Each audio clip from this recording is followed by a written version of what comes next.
Welcome back to Home in the Earth. In the previous episode, we buried the garage and bedrooms with the undersoil, that first layer of soil.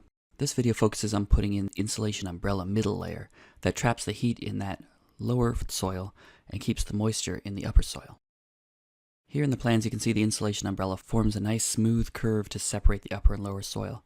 But we couldn't find a giant piece of insulation that was pre-curved to fit our house, so you can imagine ours didn't work out quite this nicely, but you get the idea. We start by unloading and inventorying a truckload of used billboard vinyls that I got for about 20 bucks each from the guy who maintains the billboards. I had to drive an hour to get them, but that was still more fun than dumpster diving for carpet. This synthetic carpet is very strong and it'll last underground for centuries. Before the first burial, I didn't have time to properly stucco these dormers, so let's get that out of the way first before we add any more dirt. I'm really just taking care of the bottom part that will end up being buried. I'll do the rest properly later. This was a Saturday, and I knew I'd need help with the umbrella pieces, especially the pond liners, so I invited a few friends over. Here Chris is working on building up a lip on this top edge, and Keith took over the stucco work.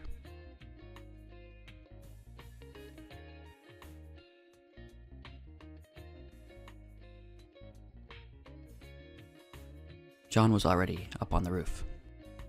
Eventually, everyone ended up on the roof raking out the sand in preparation for the insulation.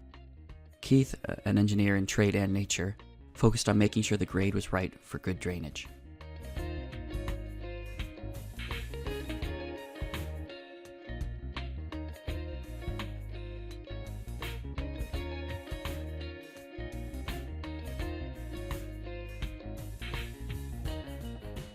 Once the top was sloped carefully, we started adding that first layer of insulation. This was pretty easy at first.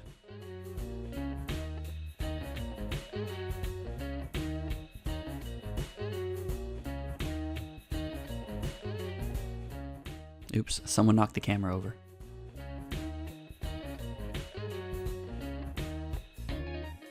However, as we started to go over the edge of the curve, things got more and more difficult.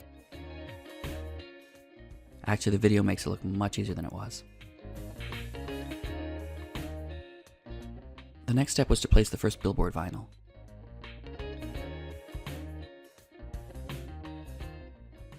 In the plans, this was to extend 20 feet beyond the house.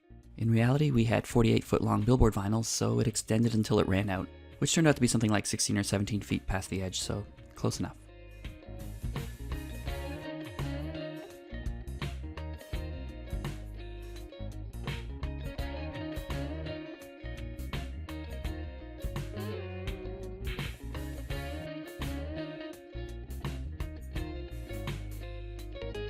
We had time to place a couple more vinyls and glue the seams so things wouldn't blow away, and that was it for that first Saturday.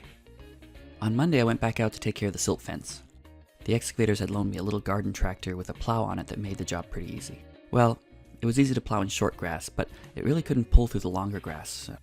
I don't know if it's a traction problem or a resistance problem, but the easiest solution was to get David to mow the grass where we wanted to put the fence, and then I plowed it.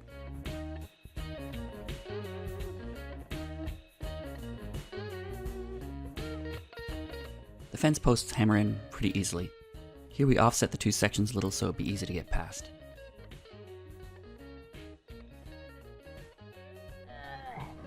If you do this right, about 1/4 or more of the fence ends up underground.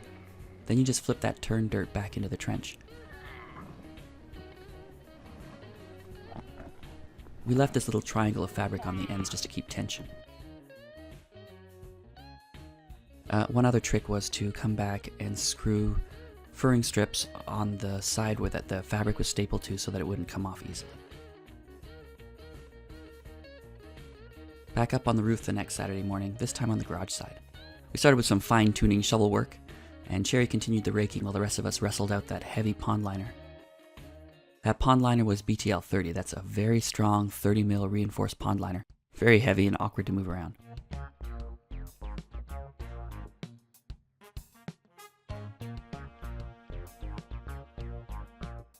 Back to digging and raking.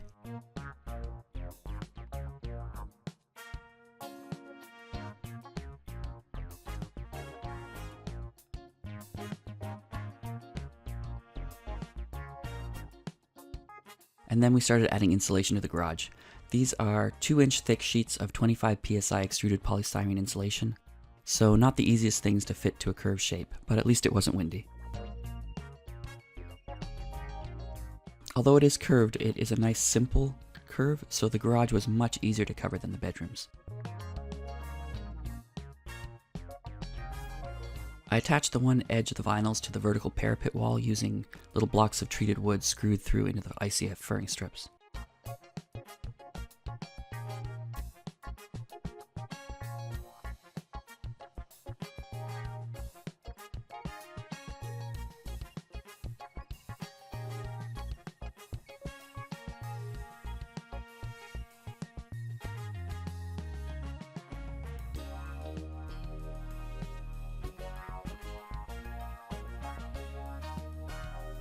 Additional vinyls were glued at the seams using HH66 vinyl cement, which basically chemically melts them together as it cures.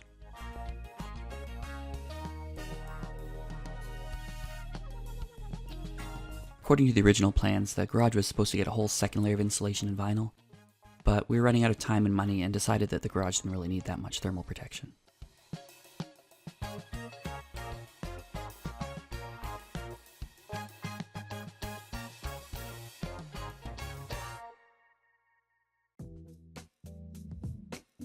The third Saturday, and we're back to focus on the bedroom side of things. To cover wall sections, I first attached treated furring strips to the concrete and then attached the insulation and everything else to the strips. Here I also tried a similar trick to build a treated wood ledge around the rim.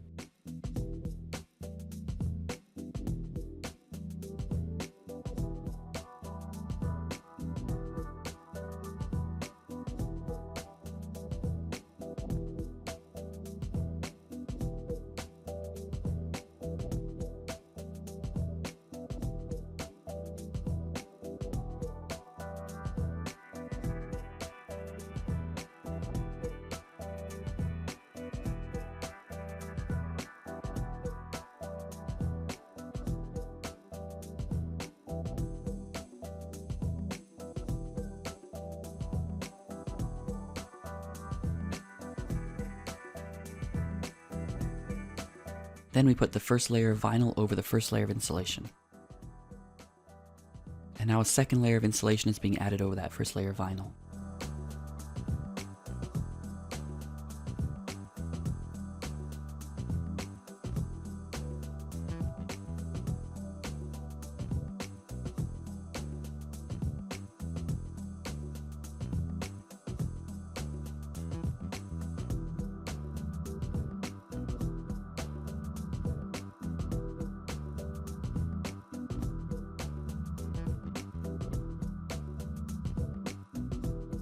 For the insulation on the roof of the apse, I'd done some quick math to cut wedges that would fit pretty well right off the bat.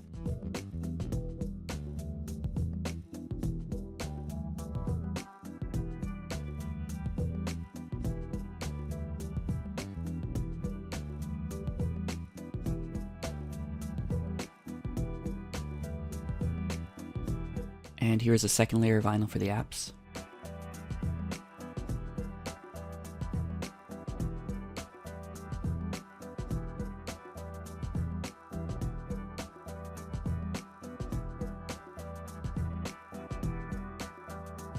Then back over to put another layer of insulation over the bedrooms.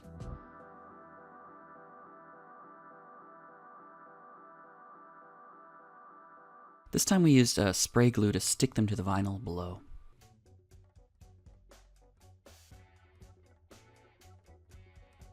Here we're working on the hardest bit along that edge. It was a pretty tricky little mosaic. Again, hopefully the multiple layers cover up any mistakes or gaps.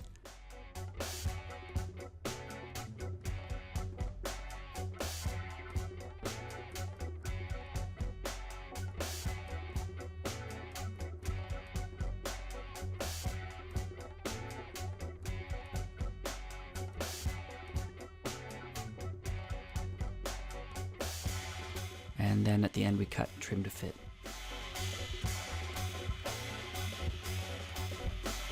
Another day, and we're adding yet another layer to the playroom apse. This time I'm also attaching all the layers to the wood ledge on the underside.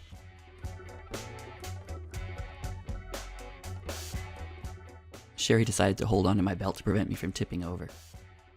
The lower edge of this lip will end up being covered when we finish that wall below.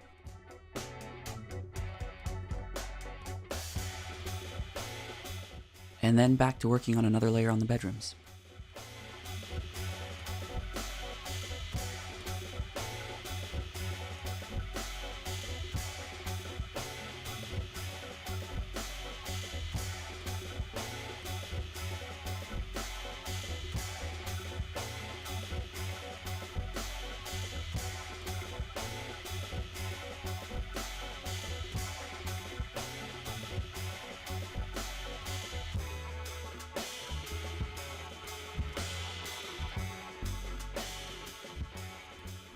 As we worked our way down the hill, I found it harder and harder to get the insulation to just stay there and wait for me to add the vinyls.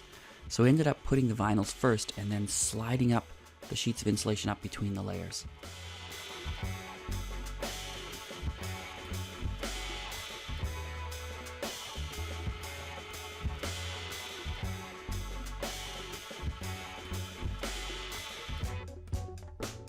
We buried the bottom edges of the vinyls to keep things from blowing around. It also helped keep that insulation right where we put it.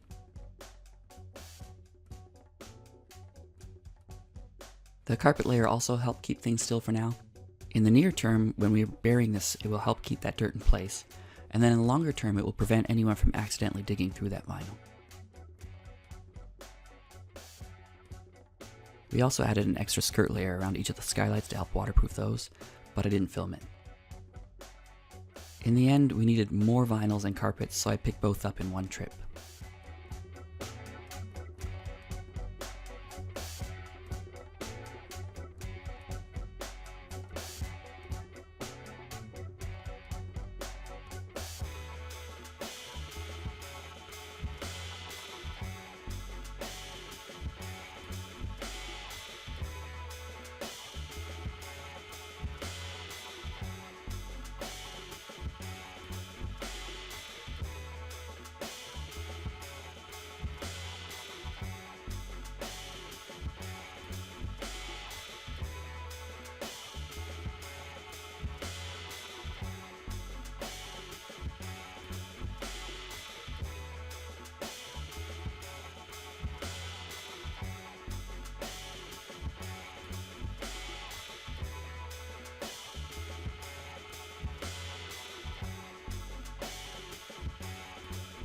Here we're taking more carpet up to the roof the easy way, the skid steer way.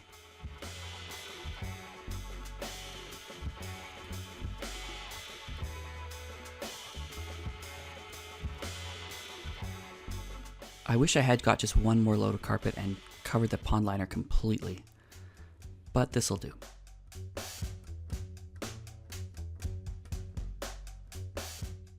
During this period we also built this boulder retaining wall, but I'll break that out as the next video.